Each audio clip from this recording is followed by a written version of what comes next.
の味噌漬けを作ります。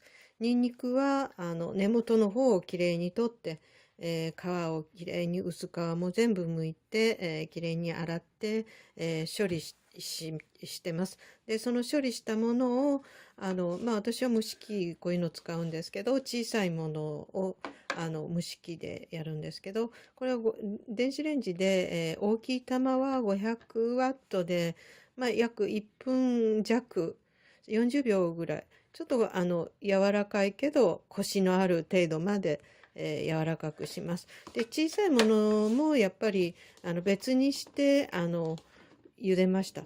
で、同じようにコシがまだ残ってる感じぐらいまでに蒸してます。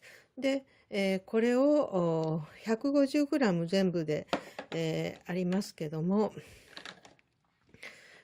味噌、麦味噌ですね。市販の麦味噌大さじ2杯ほどあります。これにみりんを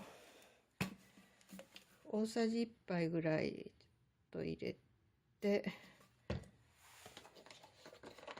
お酒も大さじ1杯程度入れます。でこれを溶きます。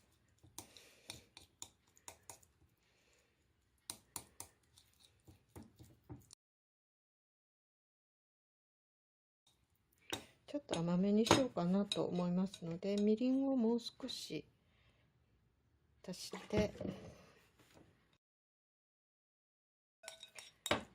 ちょっと緩めます。緩めて、この中ににんにくを入れて絡めます。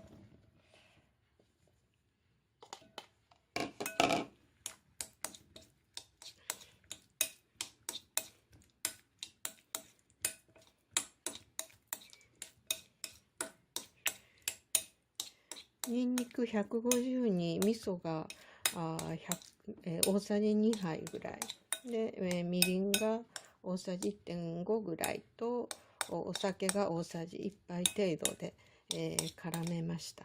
でこの絡めたものを熱湯消毒をして、よく乾燥した容器の中に、移します。でこれで保存しまして、2週間くらい、約2週間くらいで、食べれるようになると思います。にんにくを作って、枯らしてしまったらせっかく作ってもったいないので、いろんな料理に、挑戦してます。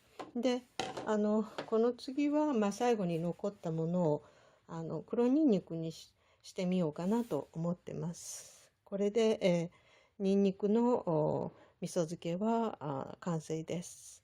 2週間ほどで食べれます。